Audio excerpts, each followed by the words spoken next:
Good day and welcome to Letters and Politics. I'm Mitch Jeserich. The sport of boxing is perhaps as old as the human race itself. It can also be argued that boxing is a prism into looking at a society in its place and in its time. Today we will be in conversation about what boxing tells us about the United States, from slavery in the past to the inner cities of more recent times. It is a story, not exclusively but significantly, about Black America. It is a sport that has given people hope of improving their conditions for the very few, and a sport with a brutal and debilitating consequence for the many. Historian Gerald Horne has written a book on this very topic. It is called The Bittersweet Science, Racism, Racketeering, and the Political Economy of Boxing. Gerald Horne is the Moores Professor of History and African American Studies at the University of Houston. He joins us via Skype. Professor Horne, it is my very good pleasure to welcome you back to this radio program. Thank you for inviting me. Why boxing? Well, I've always wanted to do a book about sports because for decades now, one of the first things I do in the morning is read the sports page. Actually, I used to do it more when I was younger than I do today. And so I figured I already knew a lot about boxing. And so why not study it and convert it into a book? And also, of course, it allows you, as your setup remarks suggested, to tell a larger story about white supremacy, a larger study about capitalism, a larger study about Black America, a larger study about exploitation and profiteering. So for all of those reasons and more, this book emerged. I think we can find evidence of something that would resemble boxing going back thousands of years. Your story really begins in slavery, American slavery. Tell me about that. Well, I start the book talking about the lightweight champion Bo Jack, a Black American born in Augusta, Georgia, one of the biggest draws at Madison Square Garden in the 1940s and the early 1950s. And he had his start in what was called the Battle Royal, which is a legacy of slavery.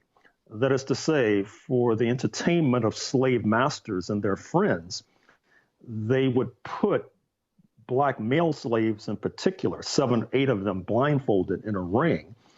And the one who emerged triumphant would get a prize of some sort. And that's how Bo Jack got his start, basically, as a battle royal fighter. And you can imagine if you're fighting 7 or 8 people at a time, it prepares you to fight one person. And by the way, this in some ways begins on the continent of Africa because coincidentally enough, as the slave trade is gaining traction, you have the development of various kinds of martial art forms in West Africa, Southwest Africa, Angola, which of course is transported to Brazil and is still with us as capoeira, which is a kind of martial art and ballet. It's very graceful. Your listeners can probably find episodes of it on YouTube, I'm sure.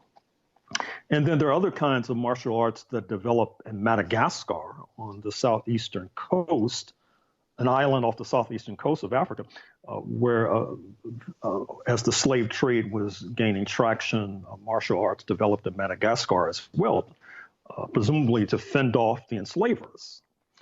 So once again, the story also engages ancillary arguments because there is a school of thought, as you may know, that suggests that the excellence of Black Americans in sports has something to do with their physiognomy, their genetic makeup, their physicality.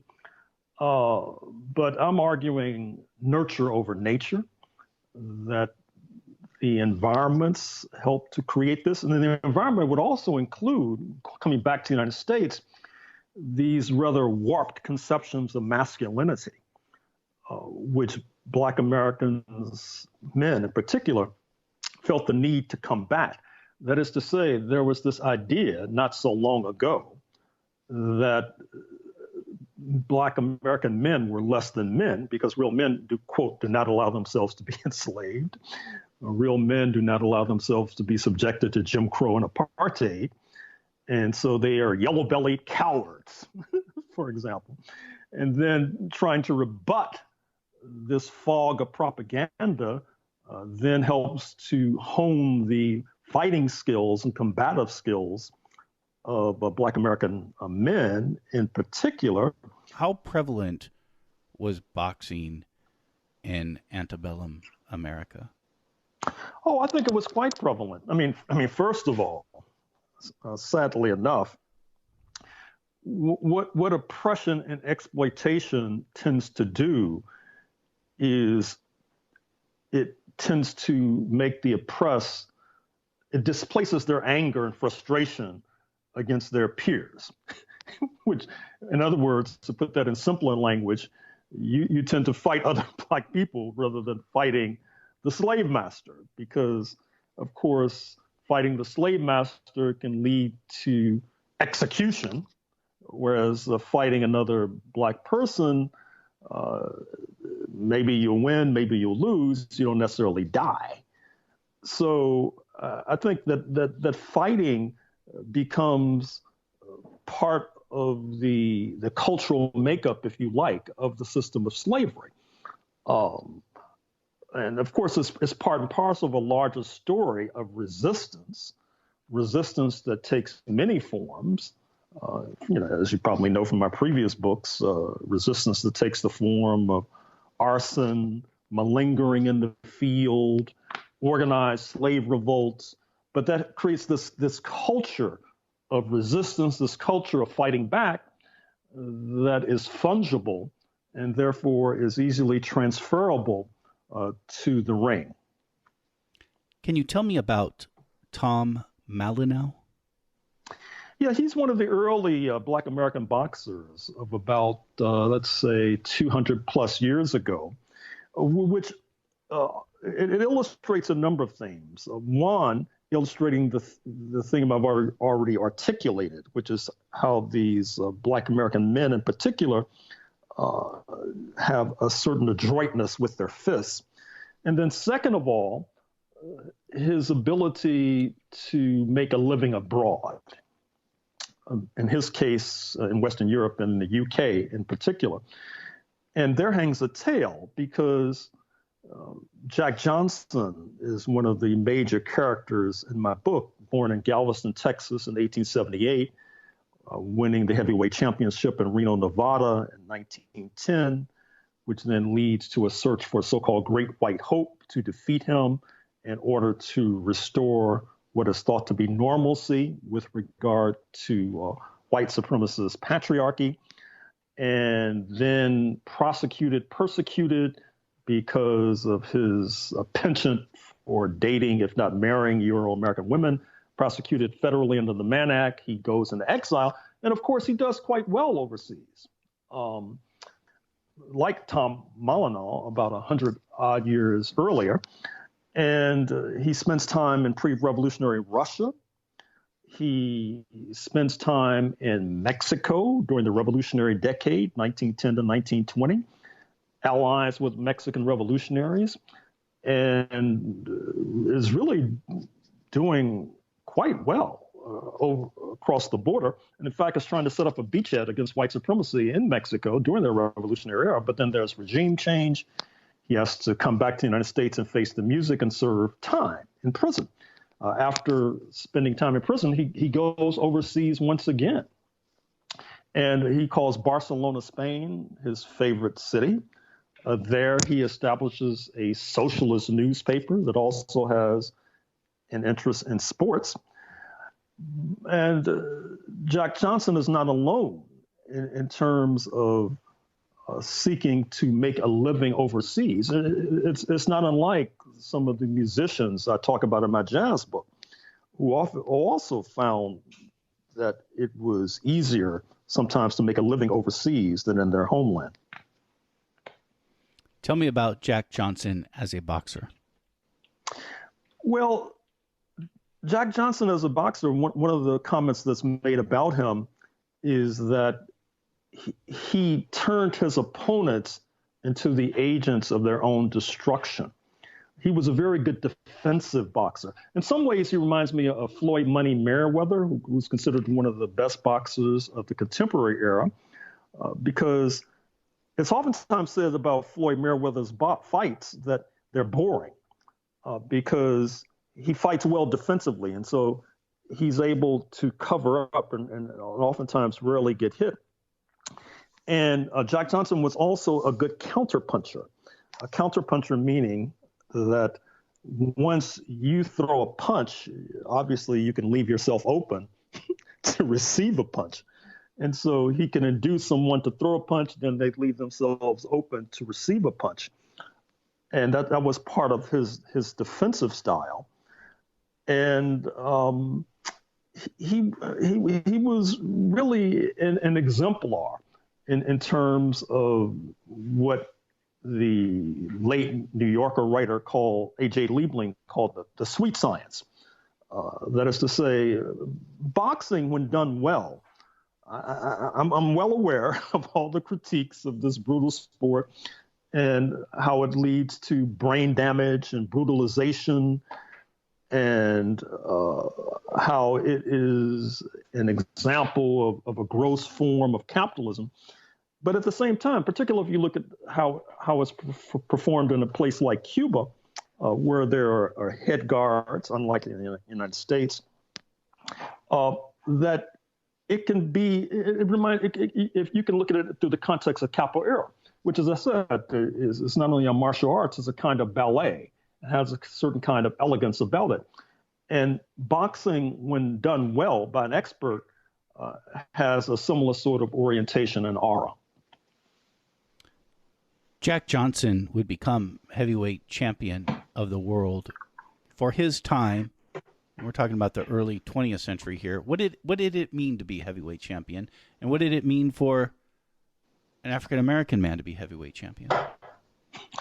Well, it meant you were the emperor of masculinity, and therein, recall my comments a few moments ago, whereby Black men in particular were not considered to be real men. So obviously it's conflicting with the dominant narrative with regard to Black masculinity. Although I should quickly say that since we're dealing with a rationality here, listeners should not be surprised that the construction of Black men can shift quickly in a nanosecond from not being fully men to being black beasts. That is to say, to being ferocious gorillas, to use the term that was oftentimes employed for them. And you see this particularly with these Black heavyweight champions, that after they become champions, after they become winners, the construction quickly shifts to them as being bestial. And it's very interesting as well that the bouts of Jack Johnson were taken quite seriously in the United States of America. For example, there was, recall that the science and technology of filming is developing as Jack Johnson is climbing the ladder towards the championship. So many of his early bouts were filmed, and there was a companion effort to ban films of his bouts. For example, the 1910 Reno bout, for example, where he becomes heavyweight champion, because it felt that it was giving Black Americans too much confidence and too much impetus to attack white supremacist patriarchy if they were to see these bouts. In fact, oftentimes when these bouts were exhibited on film, it would lead to so-called race riots, or another term might be pogroms against Black Americans, because it was felt that it was necessary to put these Negroes in their place, because it was felt that they were receiving too much confidence from Jack Johnson, because as noted, if you would even think about mauling some Euro-American man outside of the ring, you could be lynched. And here Jack Johnson was being paid handsomely to do the same inside the ring. We could do an entire program on Jack Johnson alone. As you mentioned, he spent time in revolutionary Mexico. He was jailed a number of times, in part because of he was in an interracial marriage. But I also want to ask about Joe Louis. Now, this is a little bit after. But Joe Louis, I'm sure, has many differences from Jack Johnson. But nonetheless, when you look at the politics, it's quite striking. He was an ally to Paul Robeson, and he also supported Henry Wallace's campaign in 1948. Tell me, maybe a quick biographical sketch of who Joe Louis is. So Joe Louis Barrow, who is the heavyweight champion from the late 30s until the late 40s, during the era of the New Deal of FDR and part of the so-called Fair Deal of Harry S. Truman.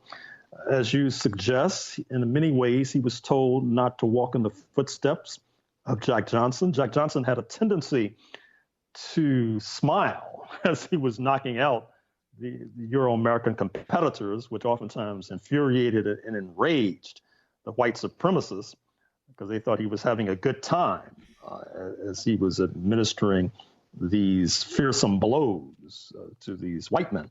And so Joe Louis was told not to smile. And so he was rarely photographed smiling. But then that led to another critique, which is that he was too grim and that it was like a funeral that was taking place of white male supremacy when he was defeating his opponents. So it's one of these you can't win situations. Joe Louis was a real hero, I would say of Black America, but I would say progressive forces generally. He was sort of adopted, not least because of his political orientation. You mentioned Paul Robeson. Paul Robeson recorded a song, King Joe, with the Count Basie Orchestra, which listeners can find online, which was exemplified their close relationship. Black-eyed peas as cornbread, what makes you so strong? Black-eyed peas as cornbread, what makes you so strong? Cornbread say I come from where Joe Louis was born. Lord, I know. And when Joe Louis would fight, Black America in particular would be galvanized in front of radios. You can still find photographs of Black Americans in the streets with the radio in an apartment window, listening en masse. And of course, if he lost, which did not happen that frequently, but did happen, there'd be a collective depression. And when he won, there'd be a collective elation and happiness. And of course, the political overtones comes when he fights Max Schmeling, the German, and that was seen as a fight between fascism and anti-fascism in the ring. When he fought Primo Cornetta, the Italian heavyweight, during a time that Italy was invading and plundering Ethiopia, one of the few independent African countries. That was seen, once again, as a battle between fascism and anti-fascism, or colonialism and anti-colonialism. So Joe Louis took on quite a symbolic weight, if you like, during his tenure as a boxer. And then, of course, Joe Louis had the temerity, once he stepped out of the ring, to try to dominate the sport financially and administratively. But there hangs a tale, that is to say that the sport of boxing, not unlike music or not unlike many cultural and entertainment forms, in this country is heavily dominated by organized crime. And so if you're going to become a major domo in boxing outside of the ring, which Joe Louis was trying to do, you either had to fight organized crime or you had to ally with organized crime. And in a sense, he chose the latter. And he recruited another Black American by the name of Truman Gibson, who was a University of Chicago trained lawyer, to be sort of the chief operating officer of professional boxing at a time when it was dominated by these organized crime figures like Frankie Carbo and Blinky Palermo, when boxing was on the boob tube television virtually every night in the 1950s. And what happens is the inevitable. Prosecutors break up that particular scene, and Joe Louis is then hounded by the Internal Revenue Service. He falls upon hard times after he leaves the ring because he's always having to pay back taxes to the Internal Revenue Service, to the point where towards the end of his life, he's basically a greeter at Las Vegas casinos, not like a greeter at a Walmart store. And it's quite a narrative arc, from Alabama to Detroit to fame and fortune as a boxer, to trying to dominate the sport outside of the ring, financially and administratively, towards basically on his last legs as he's about to expire.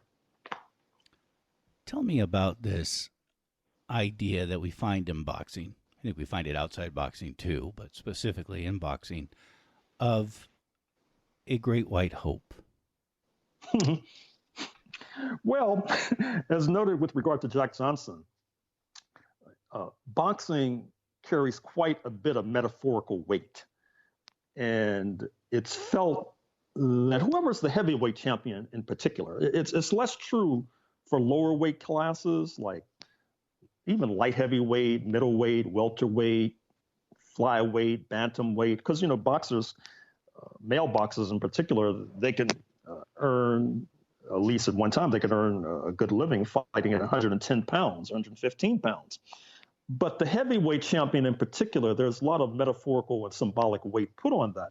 And so when Jack Johnson prevails, as noted, there's a search for a great white hope. But what's interesting about the search for the great white hope is that it was a bit more than that, because as I note in the book, they're looking for a so-called great white hope in China. So I don't, even today, it might be difficult to find a great white hope in China. So it's basically to find somebody to put the Negro in his place. I mean, that's another way to put that concept of the great white hope.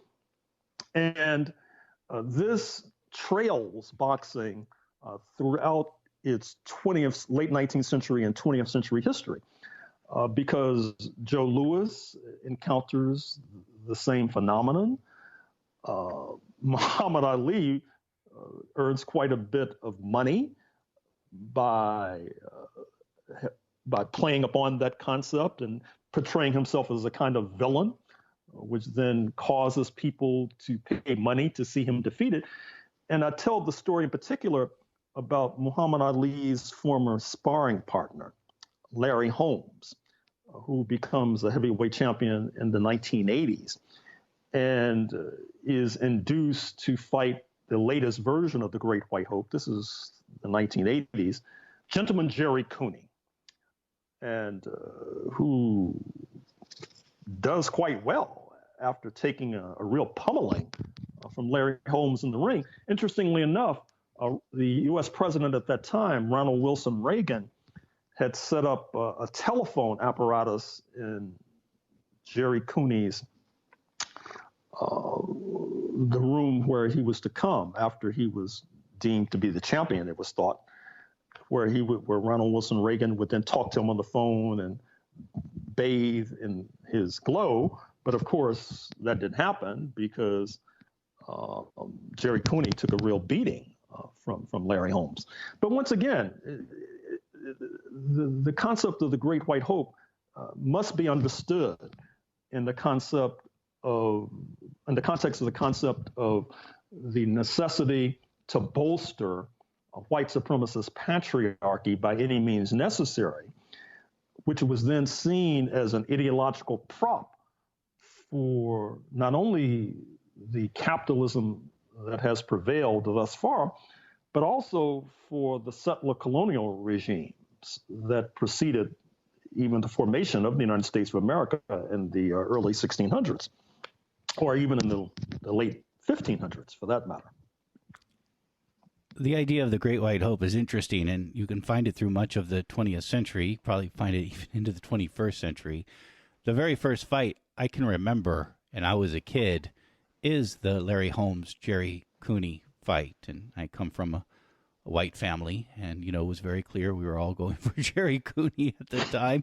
I went into the fight going for Jerry Cooney. I came out of it a big Larry Holmes fan. It was actually a very good fight. I was watching a little bit of it before our conversation so I could familiarize myself. And I actually didn't remember how good of a fight it was. But Larry Holmes does win that. And then I think, staying with my childhood here, I think of another iteration of the Great White Hope. And that would be from Hollywood. That would be Rocky Balboa. And I think specifically the first three films, Rocky 1, 2, and 3, when he takes on two African-American men, characters, Apollo Creed and Clubber Lang. Well, what's interesting, before I talk about Rocky, is that there's a whole genre of intriguing Hollywood films about boxing. Think of Requiem for a Heavyweight. Think of Body and Soul with John Garfield, Champion with Kirk Douglas, or even the later Michael B. Jordan films, like Creed, for example.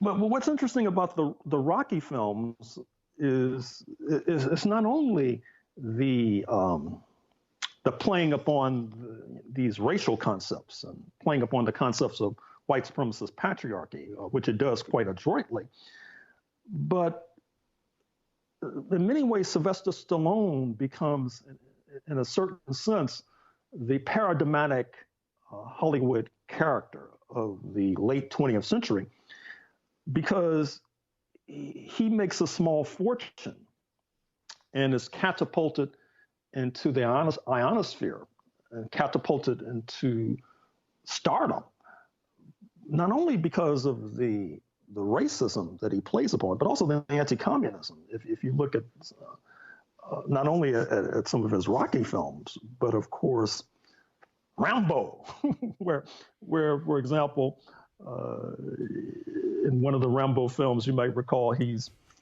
aligned with an Osama bin Laden character during the time of the U.S. intervention in Afghanistan against the Soviet-backed regime. And so he really is able to capture the zeitgeist, because he's not only an actor, he's a writer and an administrator as well. I mean, he's not just selling his services as an actor. He brings the entire package. And so I would like to see a serious study of Sylvester Stallone. Yeah, that's interesting.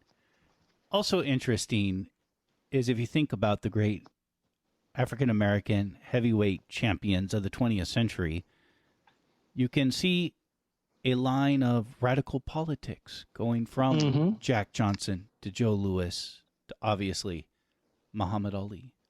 Well, yes, the erstwhile Louisville Lip, just portrayed in cinema, and the film that's getting a lot of Oscar buzz, One Night in Miami, which focuses on the night in February 1964 in Miami, where the man then known as Cassius Clay defeats Sonny Liston, who, of course, was figuratively, if not literally, being constructed as the kind of black beast figure. And Ali, of course, quickly transforms after that fight. And he was Cassius Clay at the time, and then quickly transforms into Muhammad Ali as he proclaims himself to be part of the Nation of Islam, portrays himself to be Muslim. And as I talk in the book, that raises other kinds of issues that he plays upon adroitly, because even though many people may have forgotten, it's still lurking like an Alp in our consciousness, the idea that this phenomenon of settler colonialism with Europeans crossing the Atlantic in the 1500s in particular, this is in the context of religious wars, particularly between the Ottoman Turks and Western European Christendom. Of course, keep in mind that the Muslims ruled Spain for 700 years up until 1492, barely missed ruling France as well. And so when Muhammad Ali proclaims himself a Muslim, he's also playing into this religious concept, this religious conflict, this war of religions as well. And so that adds to the weight. So he takes the Jack Johnson paradigm of racial conflict, black versus white or European versus African, and then adds on top of it the religious conflict, which turbocharges his career, because Ali, as a showman, confesses that he is consciously trying to portray himself as a villain. Indeed, quite correctly, and I was surprised to see this in the film One Night in Miami, they talk about how he plays upon the wrestler Gorgeous George, who is this Euro-American who, as the literary critics say, troubled the boundaries of masculinity by having his blonde hair permed, by using perfume. In other words, he was trying to portray himself as sort of an anti-masculinist man, in order to attract fans who would want to see an anti-masculinist man beaten to a pulp, which of course meant that they were paying good money that went into his pocket. And so Ali said, well, I'm going to play on that. I'm going to become a kind of villain. And of course, people would pay good money to see him defeated, which sometimes did happen. But of course, he's catapulted into prominence because of his unwillingness to be conscripted to go fight in Vietnam. And as a result, all hell breaks loose. There's an attempt to bar him from the ring during his most productive fighting years. It takes a U.S. Supreme Court decision to restore his right to fight once again. During that interregnum, when he was not able to fight, he, of course, tours college campuses, becomes even more of an anti-war figure, an anti-war celebrity, so to speak, and all the while being associated with the Nation of Islam, which brings, shall we say, a certain amount of opprobrium towards him. Perhaps three of the greatest fights in boxing history are between Muhammad Ali and Joe Frazier. Tell me about Joe Frazier, and tell me about the significance of those fights between Muhammad Ali and Joe Frazier. Two different guys here. Well, Joe Frazier, Smokin' Joe Frazier, as he was once called, had his roots in South Carolina, which, as you know, was one of the citadels of slavery during the battle days of the 19th century. He migrates to Philadelphia, and he develops his devastating left hook, for which he was notorious, by working in a meat packing plant and oftentimes taking time to pound carcasses. It's a very materialist analysis of how he develops his signature punch. And so then, as some said at the time, Joe Frazier became the blackest white hope of all time. And they had three very thrilling fights, which still are, if you're a fight fan at least, are still worth perusing. And what's interesting, too, about Joe Louis is the politics. Because as I was saying about these other fighters, Jack Johnson, Joe Louis, Muhammad Ali, they had sort of a progressive orientation, even though later in his life, there was a sort of parallelism between Muhammad Ali and Jack Johnson in terms of supporting leading Republicans. But Joe Frazier was more notorious because he even had the temerity to support Frank Rizzo, the cop turned mayor of Philadelphia, who was quite notorious for being ultra aggressive in terms of police terror against black communities. What about the story of boxing today? And we have different kinds of boxing today that we didn't have just a few decades ago. Do you mean women boxing? There's women boxing. There's the UFC boxing that happens in a cage. Oh my God! What John McCain called human cockfighting. Yeah. Yeah. The sport. There's a sort of devolution of the sport from what might be called the sweet science that the New Yorker writer A.J. Liebling rhapsodized about, to a kind of blood sport with regard to UFC, with regard to this cage fighting, obviously representing some of the most grimy and troublesome and awful aspects of capitalism, the system in which we're now living, reducing these mostly men, although not exclusively men, to risk their lives to make a living. It reminds me of the story that I tell in the book about Emil Griffith and Benny Paret, a Cuban fighter, the latter executed systematically in the ring in 1962 by Emil Griffith because the executed had called Griffith, had used homophobic slurs in order to describe his opponent, which then feeds into Griffith's idea of masculinity. And so he takes it out on him in the ring. And as fans are cheering, crying for more, Griffith is pouring it on, hitting him in the head, hitting him in the torso, etc., until the executed collapses and dies in the ring. Of course, that's another sub-theme of this book, which is the human wreckage that this sport has delivered, not only in terms of deaths, of which there have been scores in recent decades, but also the brain damage, the Parkinson's that oftentimes emerges with boxers, the nerve damage. I mean, it's really a kind of testament to the system in which we're now living. Gerald Horne has been our guest. Gerald Horne is the Morris Professor of History and African American Studies at the University of Houston. He has joined us to talk about his book. It's called The Bittersweet Science, Racism, Racketeering, and the Political Economy of Boxing. Gerald Horne, I've enjoyed our conversation very much, and I thank you for taking this time. Thank you.